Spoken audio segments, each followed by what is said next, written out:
18 जिले पानी पानी हो रखे हैं। यहाँ पर पूरा गुजरात जो है वो डूबा हुआ सा नजर आ रहा है। अब तक 28 लोगों की मौत की खबर सामने आ रही है। 42,000 लोगों का रेस्क्यू किया गया है, सुरक्षित जगहों पर उन्हें पहुंचाया गया है। बचाव की जो टीम है, राहत बचाव की टीम, वो 50 से ज्यादा है जो इलाके में अलग अलग जगहों पर जाकर रेस्क्यू कर रही हैं। वहीं आपको बता दें 28 मौतें अभी तक हो चुकी हैं। आणंद में 6, गांधीनगर में 2, उसके अलावा कोड़ा में 2, तो इस तरीके से अलग अलग, अहमदाबाद में 4, ये अलग अलग जगहों पर मौत के आंकड़े भी सामने आ रहे हैं। फिलहाल आपको बता दें गुजरात में अभी अलर्ट पर रखा गया है। राहत और बचाव अभियान वहां युद्ध स्तर पर चल रहा है। कई जगहों पर ऐसी जानकारी है कि लोग फंसे हैं, वहां पर उन तक राहत पहुंचाई जा रही है। कई लोग ऐसे हैं जो बेघर हैं। वडोदरा में 10,000 लोग करीबन वडोदरा में जो है वो बेघर है। अगर पूरा आंकड़ा आप देखेंगे तो 42,000 लोग हैं जो बेघर हुए हैं। अलग अलग जगहों के हिसाब से अगर हम बता दें तो नवसारी में 9,500 लोग बेघर हो गए हैं जिनका अपना घर बार डूब चुका है। सूरत की अगर बात करें तो 3,859 लोग बेघर हो चुके हैं। खेड़ा में 2,729 लोग बेघर हुए हैं। तो कुल 42,000 लोग जिनसे उनका आशियाना इस वक्त खो चुका है और वो ऐसे बाढ़ बारिश की चपेट में हैं कि अब एक एक दिन मुसीबतों से गुजार रहे हैं। पोरबंदर का अगर आपको आंकड़ा दिखाएं तो वहां पर भी 2,000 से ज्यादा लोग बेघर हुए हैं। जामनगर में भी करीब 2,000 यानी 19,555 जो लोग हैं वो बेघर हुए हैं। तो 42,000 लोग अभी फिलहाल बेघर हो गए। अब इन्हीं हालातों को देखते हुए युद्ध स्तर पर रेस्क्यू टीम भी लगी हुई है। एनडीआरएफ की 15 टीमें वहां पर तैनात की गई हैं। एसडीआरएफ की 27 टीमें वहां पर तैनात हैं। सेना की भी 60 टीमें वहां पर हैं जो लगातार लोगों तक मदद पहुंचा रही हैं। या तो उन तक खाने का सामान, जरूरी सामान पहुंचाए जा रहे हैं या तो उनको रेस्क्यू किया जा रहा है। अब जरा हालात किस तरह अलग अलग जगहों के हैं गुजरात में, वो इन तस्वीरों को देखकर आप अंदाजा लगा सकते हैं। अहमदाबाद से बोटाद तक की अगर आप तस्वीरों को देखिए तो कई इलाके जो पानी में पूरी तरीके से डूबे हुए नजर आ रहे हैं। सैलाब का सितम इतना भीषण है कि लोग इसी में गुजर बसर करने के लिए मजबूर हैं। आप इसी से इसका अंदाजा लगाइए कि 40,000 से ज्यादा लोग बेघर हो गए हैं। एनडीआरएफ की वहां पर 15 टीमें तैनात करनी पड़ी हैं। एसडीआरएफ की 27 टीमें वहां पर मौजूद हैं। अब जरा आपको अलग अलग इलाके की भी तस्वीर दिखाते चलते हैं। जामनगर की तस्वीर है। देखते ही देखते ये कार जो है पानी के बहाव को सह नहीं पाई और पानी के बहाव में बहती हुई ये कार नजर आ रही है। दूसरा शख्स जो इसको वीडियो बना रहा है वो भी देखिए कार में ही बैठा हुआ आपको नजर आ रहा होगा। अब लोग जब गाड़ी फंस जा रही है तो कैसे अपनी जान बचाने के लिए वहां पर जद्दोजहद कर रहे हैं, ये भी हम आपको तस्वीर दिखा रहे हैं। जब कार वहां फंस गई तो लोग अपनी ही गाड़ी से निकल के गाड़ी के ऊपर बैठते हुए नजर आए। उम्मीद करते रहे कि जल्द से जल्द उन तक राहत मिले। वहीं सुरेंद्र नगर की भी हम आपको तस्वीर दिखा रहे हैं जहां पर देखिए ये जो पुल का हिस्सा है वो बहता हुआ पानी के प्रहार को झेल नहीं पाया और उसके बाद ये पूरी की पूरी देखिए जो सड़क है वो बहती हुई नजर आ रही। पूरा हिस्सा पानी के साथ बह गया है। गुजरात के अभी आपको हम बोटाद की तस्वीरें भी दिखा रहे हैं जहां पर हाईवे पर किस तरह से कार बहती हुई नजर आ रही। वो कार जो रफ्तार के साथ यहां चला करती रही होगी, आज स्थिति यह है कि बहने की नौबत आ गई।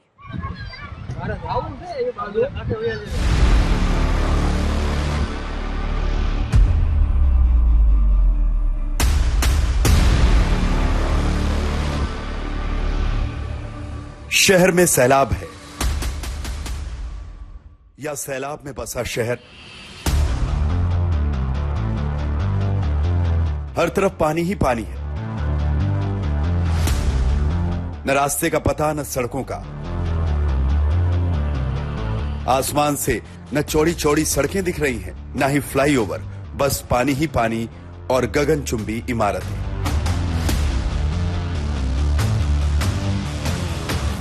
नदियों की धार ऐसी है कि सब कुछ बहाने पर आमादा है। धार के आगे न पुल टिक पा रहे हैं न रास्ते में आने वाली गाड़ियां।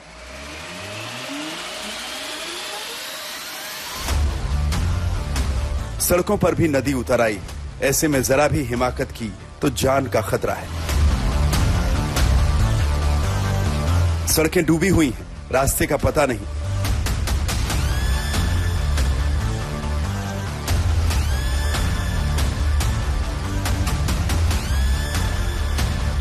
घरों में पानी घुस आया है। जान बचाने के लिए डूब डूब कर चलना पड़ रहा है।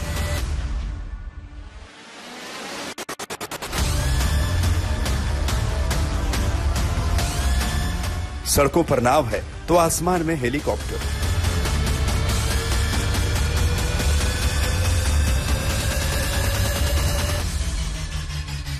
बाढ़ प्रभावित इलाके में युद्ध स्तर पर काम चल रहा है। एनडीआरएफ, एसडीआरएफ और सेना की करीब 50 टीमें लगातार राहत और बचाव के काम में जुटी हैं। सड़कों पर नाव दौड़ रही है।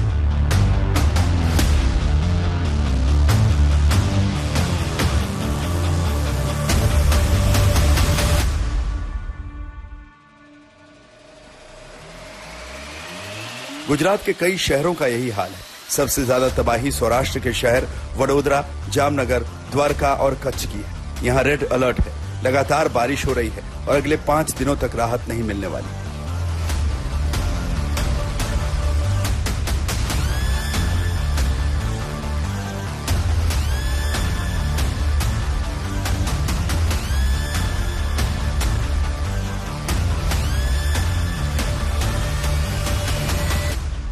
तीन दिनों की बारिश में 28 लोगों की मौत हो गई है। सबसे ज्यादा 6 मौतें आणंद में हुई।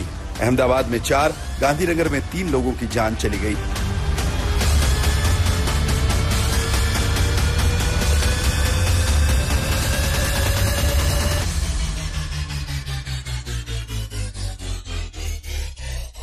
वडोदरा से अतुल तिवारी और राजकोट से देव कोटक के साथ आज तक ब्यूरो। देव कोटक हमारे साथ हमारे सहयोगी इस वक्त जुड़ चुके हैं। ग्राउंड पर वो मौजूद हैं। जरा ग्राउंड पर ही आपको ले चलते हैं और स्थिति समझते हैं। देव कोटक, किस तरीके के हालात में इस वक्त गुजरात वासी रह रहे हैं? जी, पहले तो आपको इस रास्ते का नजरिया दिखा दूं और थोड़ा सा रुक करा दूं।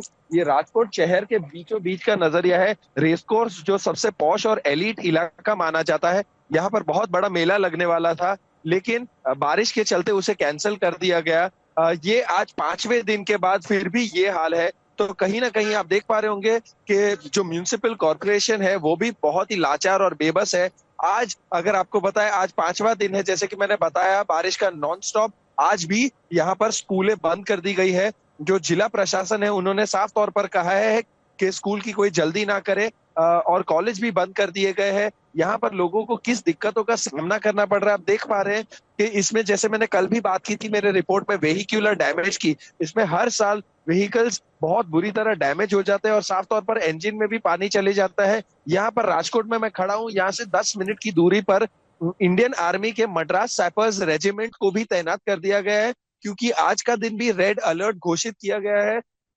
आपने जैसे कि कुछ देर पहले बात की थी कि पानी के सड़कों और फुटपाथ के बीच का फासला इन्हें नहीं दिख रहा है। मैं मेरे सहयोगी को कहूंगा कि आपको दिखा दे ताकि आपको अंदाजा आ जाए। ये तो फिर भी सुबह का समय है, इसीलिए दिखता है, वरना रात के समय अगर कोई चल रहा होता है तो इसमें डिफरेंशिएट करने बता नहीं पाता है कि कौन सा फुटपाथ है, कौन सा रास्ता है। तो कहीं ना कहीं ये बहुत डेंजरस भी हो जाता है। कल पूरे दिन में हमने देखा कि जो जामनगर से लेकर द्वारका का हाईवे है, मेन हाईवे जो रिलायंस के मुख्यालय में जाता है, वो रिलायंस रिफाइनरीज, वो भी बंद है साफ तौर पर। इसीलिए वहां पर टोल गेट के काफी पहले 100 से ज्यादा ट्रक, टैंकर्स और बड़े, जिसे हैवी व्हीकल्स भी कहा जाता है, वो वहां पर लाइंड अप है, क्योंकि उनको जाने के लिए कुछ नहीं है। सारे होटल्स और रेस्टोरेंट्स भी बंद है। तो स्थिति काफी बुरी है। हालांकि थोड़ा सा पानी अभी उतरना शुरू हुआ है, लेकिन यहाँ पर राजकोट इंटरनेशनल एयरपोर्ट की बात करें तो जो रनवे को लग के दीवार है वो भी टूट गई है, इसीलिए टेम्पररी बैरिकेड भी लगाया गया है। फिर से एक और बार आपको दिखा देंगे कि ट्रैफिक यहाँ पर कितना धीमा जाता हुआ, इसकी गति ज्यादा नहीं है, क्योंकि आज भी यहाँ पर राजकोट शहर में देखने मिलता है कि तकरीबन 50-60% दुकानें फिर भी बंद है और किसी ने अपना धंधा शुरू नहीं किया है। ठीक है, वडोदरा भी ले चलते हैं। अतुल हमारे साथ हमारे सहयोगी इस वक्त जुड़ चुके हैं। आप जरा वहां पर हालात दिखाई, किस तरीके के बने हुए हैं?